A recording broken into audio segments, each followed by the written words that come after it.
मैं Shrikant Namdev M online classes में एक बार फिर आप लोगों के सामने उपस्थित हूं।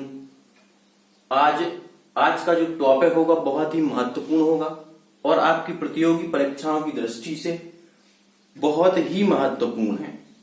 जो पिछली क्लासेस में मैंने लाइट के कुछ क्वेश्चन बताए थे, उसी के आगे जो टॉपिक मिलेगा आपको वो प्रकाश से रिलेटेड बहुत ही इंपॉर्टेंट पॉइंट में आज बताने जा रहा हूं, जो सामान्य विज्ञान के क्वेश्चन है, परंतु प्रतियोगी परीक्षाओं में कम से कम 2 या 4 क्वेश्चन आपको अवश्य ही मिल जाएंगे। इस टॉपिक से हम देखते हैं कि प्रकाश किस प्रकार से वेव्स के रूप में आगे बढ़ता है और उससे रिलेटेड पॉइंट कौन कौन से हैं। देखते हैं पहला क्वेश्चन आप बोर्ड पर।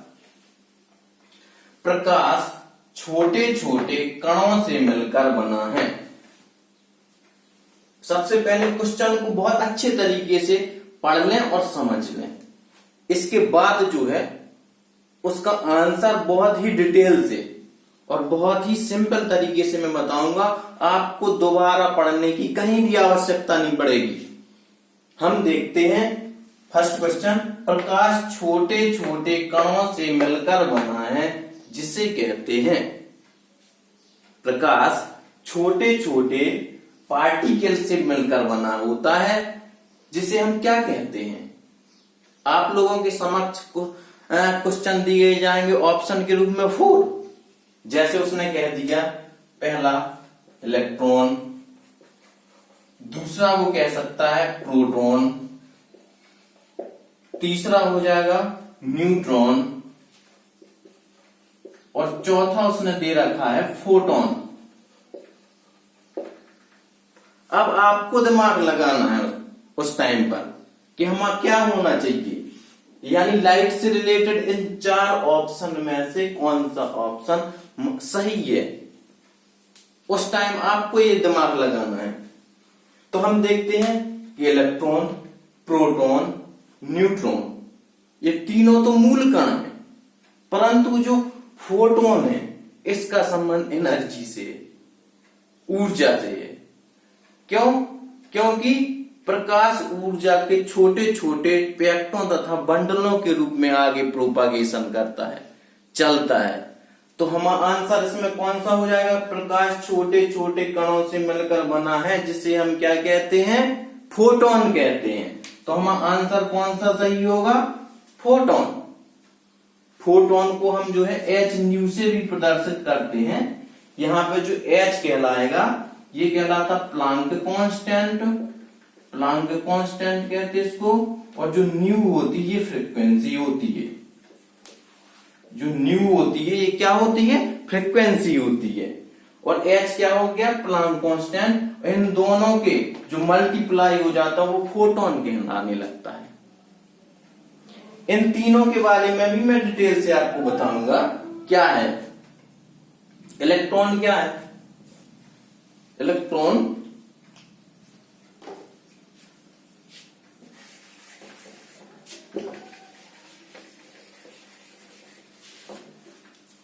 जो इलेक्ट्रॉन है, इलेक्ट्रॉन क्या है तो मूल कण। जैसे उसने पूछ लिया, अगर सपोज दैट यहां से उसने पूछ दिया कि इलेक्ट्रॉन क्या है, इस पर आवेश कितना होता है, तो इलेक्ट्रॉन क्या है? एक मूल कण है। क्या है? मूल कण है। और इस पर नेगेटिव चार्ज होता है। इस पर क्या होता है? नेगेटिव चार्ज होता है, माइनस का चार्ज। अगर उसने इसी से कई क्वेश्चन में निकाल के बता रहा हूं आपको। दूसरा, अगर उसने पूछा इस इलेक्ट्रॉन के आवेश का मान कितना होता है, तो इसका मान कितना होता है?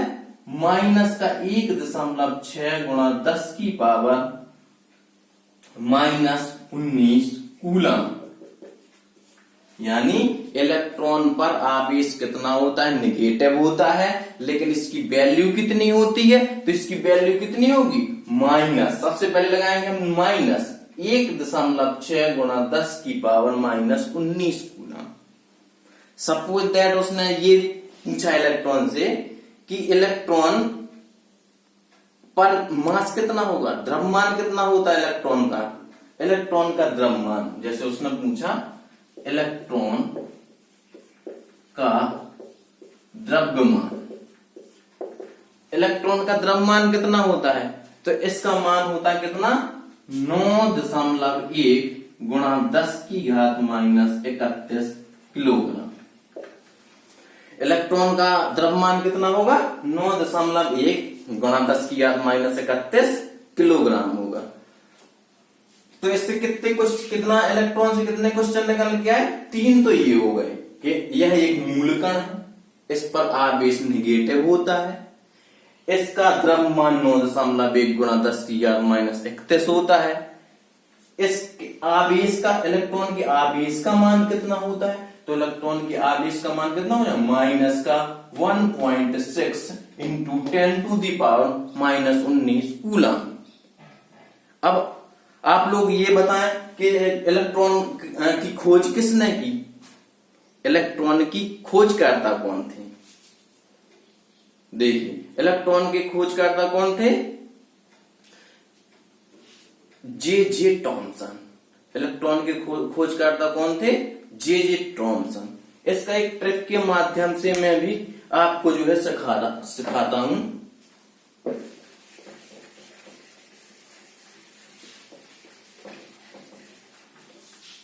आपको कुछ भी पढ़ने की आवश्यकता नहीं है, ये ट्रिक के माध्यम से तीनों इलेक्ट्रॉन, प्रोटॉन और न्यूट्रॉन के खोजकर्ताओं के नाम आप जान सकते हैं। एक शब्द याद रखें ट्रिक में, ईटा पर नाच। नोट भी कर सकते हैं आप लोग, यानी ई मींस इलेक्ट्रॉन, इलेक्ट्रॉन के खोजकर्ता कौन थे, तो ये जे टॉमसन। इसके खोजकर्ता कौन से हो जाएंगे, जे टॉमसन। पर पास हम लिख सकते प्रोटॉन, प्रोटॉन के खोजकर्ता कौन थे, रदरफोर्ड। इस राशि हो जाएगा रदरफोर्ड। और ये जो ना लिखा है, ना से क्या हो जाएगा न्यूट्रॉन, तो न्यूट्रॉन के खोजकर्ता कौन से हो जाएंगे, चैडविक हो जाएंगे, चैडविक। एक शब्द याद रखेंगे आप, ईटा पर नाच। इलेक्ट्रॉन के खोजकर्ता जे टॉमसन, प्रोटॉन के खोजकर्ता रदरफोर्ड, और न्यूट्रॉन के खोजकर्ता कौन होंगे, चैडविक होंगे। तो तीनों खोजकर्ता याद हो जाएंगे। इस लाइन को आप याद रखें या नोट्स में लिख सकते हैं आप लोग। दूसरा ये तो हो गया, हमने बताया इलेक्ट्रॉन के बारे में। हम देखते हैं प्रोटॉन, दूसरा आएगा प्रोटॉन। तो प्रोटॉन और इलेक्ट्रॉन एक दूसरे में भाई जैसा संबंध है दोनों के मध्य, बस थोड़ी सा अंतर ये है कि इसका द्रव्यमान, इसका जो द्रव्यमान होगा उसमें डिफरेंट होगा, आवेश में थोड़ी डिफरेंट होगा, परंतु बिहेव ये दोनों एक जैसे ही करते हैं, प्रोटॉन जैसे। तो प्रोटॉन के खोजकर्ता कौन थे, रदरफोर्ड थे। प्रोटॉन पर आवेश कितना होता है, प्रोटॉन पर आवेश,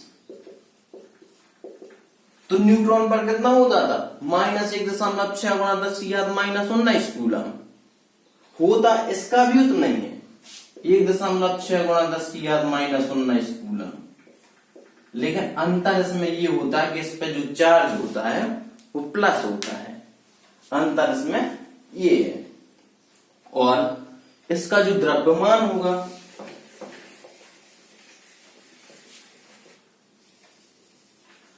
इसका जो द्रव्यमान होगा प्रोटॉन का द्रव्यमान, ये सब आप लोग लिखते जाएं। एक क्वेश्चन से कम 20 क्वेश्चन में निकाल के दूंगा आपको, बस आप ध्यान से पढ़ते जाइए। और आपका प्रतियोगी जो परीक्षा में जो क्वेश्चन आएंगे वो इसके अलावा कहीं से नहीं आएंगे, ये 100% गारंटी। प्रोटॉन का जो द्रव्यमान होता है वो कितना होता है, 1.6022 गुणा 10⁻⁻27 किलोग्राम। तो जो प्रोटॉन का द्रव्यमान कितना हो जाए 1.6022 गुणा 10⁻⁻27 किलोग्राम। तो इलेक्ट्रॉन हो गया हमारा, प्रोटॉन हो गया हमारा, तीसरा आएगा न्यूट्रॉन। तो ये जो न्यूट्रॉन है ये एक आवेश रहित मूलकण है। जो ये न्यूट्रॉन लिखा है, न्यूट्रॉन जो है इस पर कोई भी चार्ज नहीं होता। न्यूट्रॉन पर आवेश 0 होता है, यानी उदासीन है ये। क्या है ये? उदासीन होता है, इस पर कोई चार्ज नहीं होता, इसका कोई द्रव्यमान नहीं होता। ठीक है, तो हो गया इलेक्ट्रॉन, प्रोटॉन, न्यूट्रॉन के बारे में बताया हमने। हैं ये तीनों मूलकण, परंतु जो ये क्वेश्चन लिखा है इसका आंसर ना तो इलेक्ट्रॉन होगा, ना प्रोटॉन होगा और ना न्यूट्रॉन होगा। इसका आंसर क्या होगा? इसका आंसर होगा फोटोन। जो चौथे नंबर पर मैंने सबसे पहले लिखा था आप लोगों के सामने कि प्रकाश छोटे छोटे कणों से मिलकर बना है, जिसे क्या कहते हैं? तो इसको क्या कहते हैं? फोटोन। इसका आंसर हो जाएगा फोटोन या Hν, क्योंकि ये प्रकाश से रिलेटेड है और प्रकाश से रिलेटेड फोटोन है, क्योंकि फोटोन ऊर्जा के छोटे छोटे बंडलों और पैकेटों के रूप में बढ़ता है, इसलिए इसे क्या कहते हैं?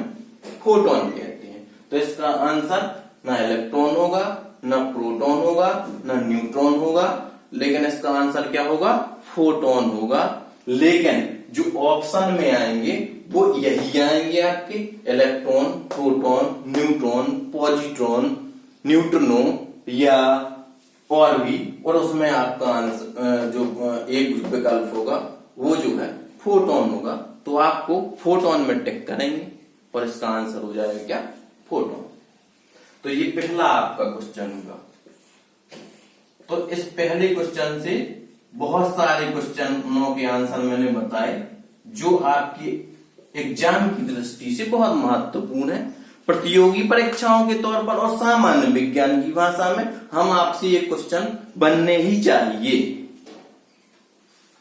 दूसरा देखते हैं, आए समझ में सभी लोग? अगर कोई प्रॉब्लम जाती है किसी को, कमेंट के जरिए आप आसानी से पूछ सकते हैं, सटीक आंसर आपको मिलेगा।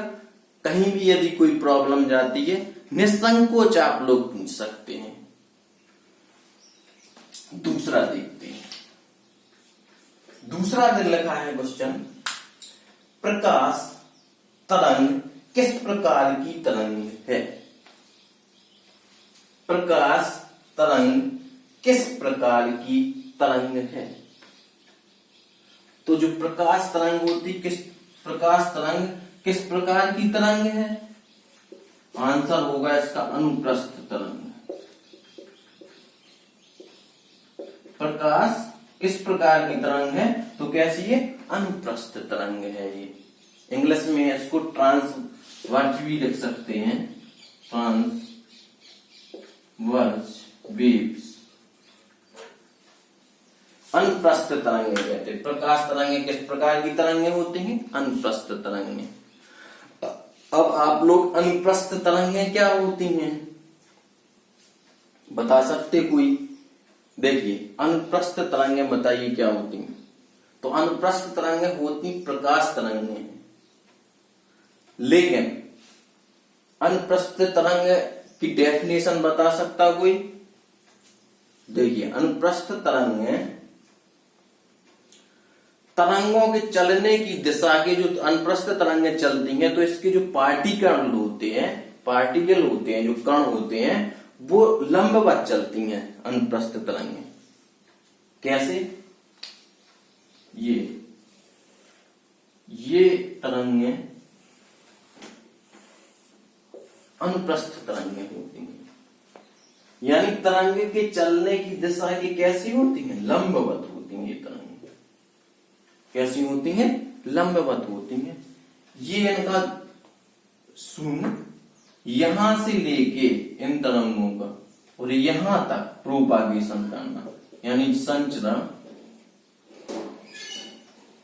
यहां तक जो संचरण, ये इसका एक आवर्त काल यानी एक दोलन काल कहलाता है। यहां तक ये तरंग का उठा हुआ भाग और ये तरंग का गिरा हुआ भाग। आप समझ सकते हैं यदि उसने पूछा कि अनुप्रस्थ तरंगों के इस उठे हुए भाग को क्या कहते हैं, तो अनुप्रस्थ तरंग के इस उठे हुए भाग को कहते हैं स्रंग। एक तो क्वेश्चन यही जो है निकल के आया आप लोगों के सामने कि जो है अनुप्रस्थ तरंग के उठे हुए भाग को क्या कहते हैं, तो स्रंग कहते हैं। आंसर हो जाएगा। उसने पूछ लिया अनुप्रस्थ तरंग के इस निचले वाले हिस्से को क्या कहते हैं, निचले वाले भाग को क्या कहते हैं, इसको गर्त कहते हैं। यानी जो नीचे वाला हिस्सा है, तो अगर यदि उसने पूछा कि अनुप्रस्थ तरंग के उठे हुए भाग को क्या कहते, स्रंग कहते, नीचे वाले दबे हुए भाग को क्या कहते, गर्त कहते। दो क्वेश्चन ये हो जाएंगे आपके अनुप्रस्थ तरंगों से। अब अनुप्रस्थ तरंगों के एग्जाम्पल देख सकते हैं। अब अनुप्रस्थ तरंगें क्या होती हैं, जैसे सपोज दैट हम अपने घर में एक जो है खूंटी से एक रस्सी को बांध देते हैं, एक खूंटी से एक रस्सी को बांध देते हैं।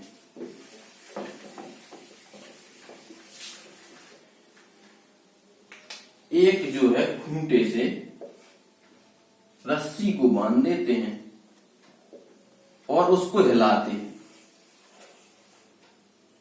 और उसको हिलाते हैं। यहां पकड़ के हमने ऐसे हिला तो ऐसे ऊपर नीचे दोलन करने लगती है रस्सी। तो ये जो रस्सी ऊपर नीचे तरंग दोलन करती है, ये कैसे हो गए, लंबवत हो जाएंगे, यानी लंबवत इसके जो है गति करेंगे। तो ये क्या कहलाएगी, यानी एक खूंटी से रस्सी को बांधकर हिलाना अनुप्रस्थ तरंग का एग्जाम्पल होता है। इन तरंगों को पी तरंगे भी कहते हैं, अनुप्रस्थ तरंगों को। याद रखना, अगर पूछता है कोई क्वेश्चन कि अनुप्रस्थ तरंगों को क्या कहते हैं, या उसने ये कह दिया कि पी तरंगे किन तरंगों को हम कहते हैं, तो पी तरंगे हम अनुप्रस्थ तरंगों को कहते हैं। और अगर उसने ये पूछ दिया कि अनुदैर्ध्य तरंग किस तरीके से होती हैं, तो अनुदैर्ध्य तरंगें जो होती हैं तो ये तो लंबवत कंपन करती हैं, और वो तरंगे के चलने की दिशा के समांतर कंपन करती हैं, उन्हें एल तरंगे कहते हैं। अनुप्रस्थ तरंगों को पी तरंगे कहते हैं, और जो अनुदैर्ध्य तरंगे होती हैं उन्हें एल तरंगे कहते हैं। ये याद रखें। तो इससे बहुत सारे जो है क्वेश्चन निकल के आ जाते हैं। जैसे भूकंप या विस्फोट से उत्पन्न तरंगे, तो वो भी अनुप्रस्थ तरंगे ही होती हैं। जैसे वायलिन या गिटार में उत्पन्न तरंगे, तो वो अनुदैर्ध्य तरंगे होंगी। बशर्ते जो अनुप्रस्थ तरंगे होती हैं ये ठोस और द्रवों में उत्पन्न होती हैं। सिर्फ जो अनुप्रस्थ तरंगे होती हैं ये लिक्विड एंड सॉलिड में ही उत्पन्न होती हैं, इसके अलावा नहीं। तो इससे बहुत सारे क्वेश्चन निकल के आते हैं आप लोगों को, बहुत महत्वपूर्ण है। तो प्रकाश तरंग किस प्रकार की तरंगे हैं, तो किस प्रकार की तरंगे हैं, अनुप्रस्थ तरंगे हैं। अब देखते हैं हम थर्ड क्वेश्चन। प्रकाश का तरंग सिद्धांत किसके द्वारा प्रतिपादित किया गया, इसको आपको याद रखना होगा। प्रकाश का तरंग सिद्धांत किसके द्वारा प्रतिपादित किया गया, प्रकाश का तरंग सिद्धांत किसके द्वारा प्रतिपादित किया गया, इसका आंसर हो जाएगा हाइगेंस के द्वारा। हाइगेंस के द्वारा प्रकाश का तरंग सिद्धांत किसके द्वारा प्रतिपादित किया गया, हाइगेंस के द्वारा प्रतिपादित किया गया। इसे हाइगेंस की द्वितीयक तरंगिकाओं का सिद्धांत भी कहा जाता प्रकाश में। इसके नाम से ही जो है आंसर निकल आता कि हाइगेंस की द्वितीयक तरंगिकाओं का सिद्धांत कौन सा है, तो प्रकाश का तरंग सिद्धांत कहलाता है, प्रकाश का तरंग सिद्धांत। चौथा क्वेश्चन देखें आप। निम्नलिखित में से कौन सी प्रघटना यह निर्णय लेने में सहायक होती है कि प्रकाश एक अनुप्रस्थ तरंग है।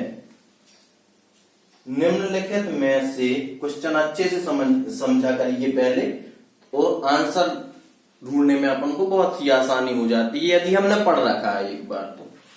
निम्नलिखित में से कौन सी प्रघटना यह निर्णय लेने में सहायक होती है कि प्रकाश एक अनुप्रस्थ तरंग है? तो कौन सी होती? ध्रुवीकरण कहलाती है। ध्रुवीकरण यानी प्रकाश का ध्रुवण पढ़ाओ। जो ध्रुवण होता है ये भी जो है प्रकाश से ही रिलेटेड होता है, क्योंकि ध्रुवण और अनुप्रस्थ तरंग एक दूसरे में बहुत ही परस्पर संबंध रखती हैं। तो निम्नलिखित में से कौन सी प्रघटना यह निर्णय लेने में सहायक होती है कि प्रकाश एक अनुप्रस्थ तरंग है? तो वो कहलाता ध्रुवण, पोलराइजेशन कहते हैं अपन इसको, ध्रुवीकरण कहलाता है। इंग्लिश में इसको कहते हैं पोलराइजेशन।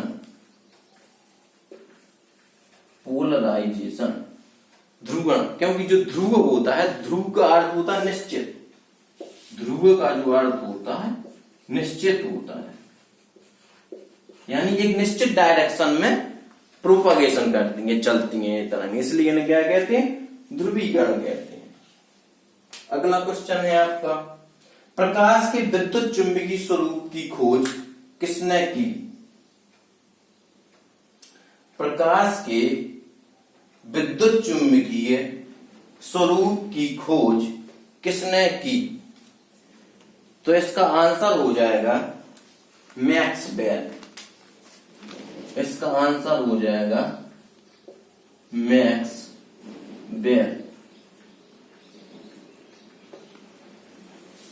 प्रकाश के विद्युत चुंबकीय स्वरूप की खोज किसने की? मैक्सवेल ने। याद रखना पड़ेगा आपको। अब लास्ट क्वेश्चन है आपका, छठवां क्वेश्चन है। अभी इसके आगे और भी बताऊंगा मैं। अभी किसने सर्वप्रथम दिखाया कि प्रकाश तरंगों का विवर्तन होता है? प्रकाश तरंगों का विवर्तन होता है, डिफ्रैक्शन होता है। किसने सर्वप्रथम दिखाया कि प्रकाश तरंगों का विवर्तन होता है? तो इसका जो तरंगों का विवर्तन बताया था, ये बताया था ग्रीनर्डी। ग्रीनर्डी बहुत महत्वपूर्ण है, पूछा भी गया कई बार। किसने सर्वप्रथम दिखाया कि प्रकाश तरंगों का विवर्तन होता है? तो ये हो जाएगा ग्रीनर्डी। हाँ, ग्रीनर्डी। ग्रेनर्डी भी लिखा मिल जाएगा आपको कहीं कहीं, ग्रेनर्डी, कंफ्यूज होने की जरूरत नहीं है।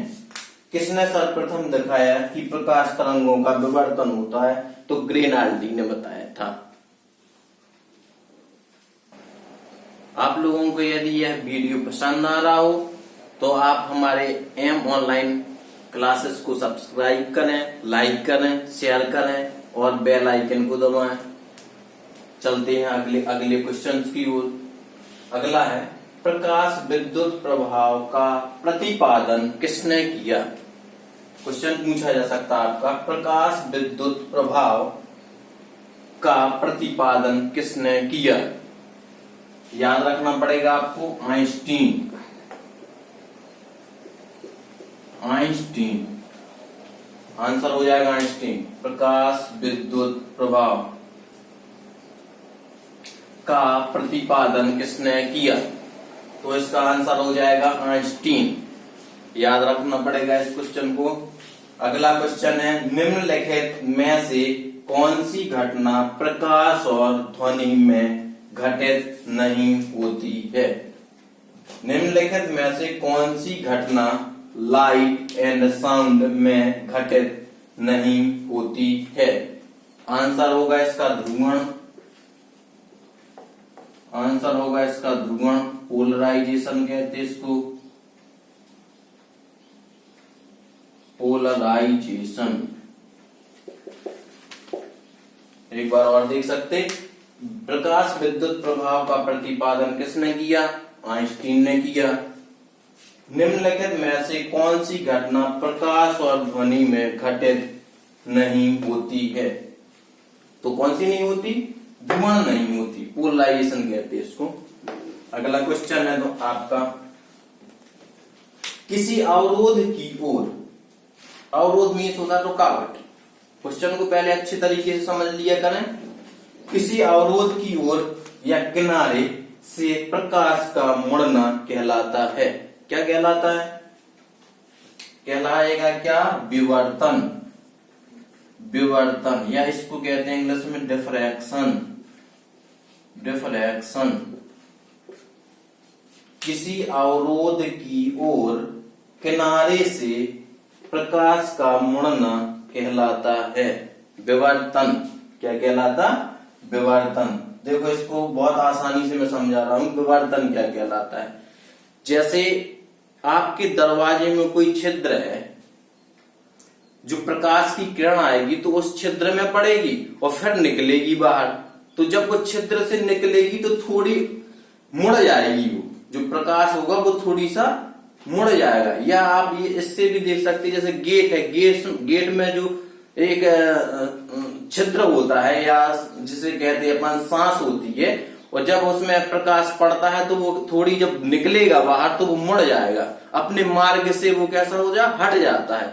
तो प्रकाश का किसी अवरोध से टकराकर मुड़ना, किसी मार्ग से, अपने मार्ग से विचलित हो जाना जिसे कहेंगे, या अपने मार्ग से दूर हट जाना, डिफ्रैक्शन कहलाता, विवर्तन कहलाता। तो लिखा मिलेगा आपको कि किसी अवरोध की ओर या किनारे से प्रकाश का मुड़ना क्या कहलाएगा? विवर्तन कहलाएगा। आंसर हो जाएगा इससे विवर्तन है, डिफ्रैक्शन।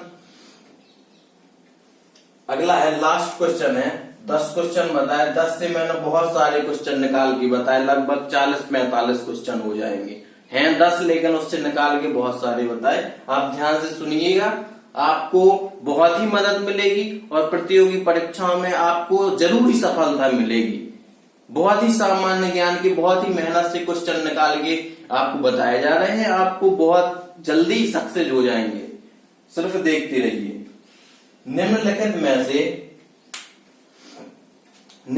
में से कौन सा सिद्धांत प्रकाश के तरंग प्रकृति की पुष्टि करता है? निम्नलिखित में से कौन सा सिद्धांत प्रकाश के तरंग प्रकृति की पुष्टि करता है? तो कहलाएगा, आपका आंसर होगा इसका व्यतिकरण। क्या कहलाएगा? व्यतिकरण। इसको कहते इंटरफीरेंस इंग्लिश में, इंटरफीरेंस। निम्नलिखित में से एक बार और देख लीजिएगा, निम्नलिखित में से कौन सा सिद्धांत प्रकाश के तरंग प्रकृति की पुष्टि करता है? तो वो कहलाता व्यतिकरण। जो व्यतिकरण क्या कहलाता है? यानी तरंगों का एक निश्चित क्रम में आगे की ओर बढ़ना, व्यतिकरण का सिद्धांत होता है, प्रकाश से ही रिलेटेड होता है। तो यदि ऐसा क्वेश्चन पूछा जाता है कि निम्नलिखित में से कौन सा सिद्धांत प्रकाश की तरंग प्रकृति यानी तरंगों के रूप में बढ़ता है कहलाता है, तो करता है, तो व्यतिकरण कहलाएगा, ये इंटरफीरेंस। तो ये 4 क्वेश्चन और आप जो है अच्छे तरीके से आपको समझ में आ गए हो। कोई अगर प्रॉब्लम आती है कमेंट के जरिए आप बता सकते हैं। याद रखिएगा, चैनल को सब्सक्राइब जरूर करें। थैंक्स, धन्यवाद।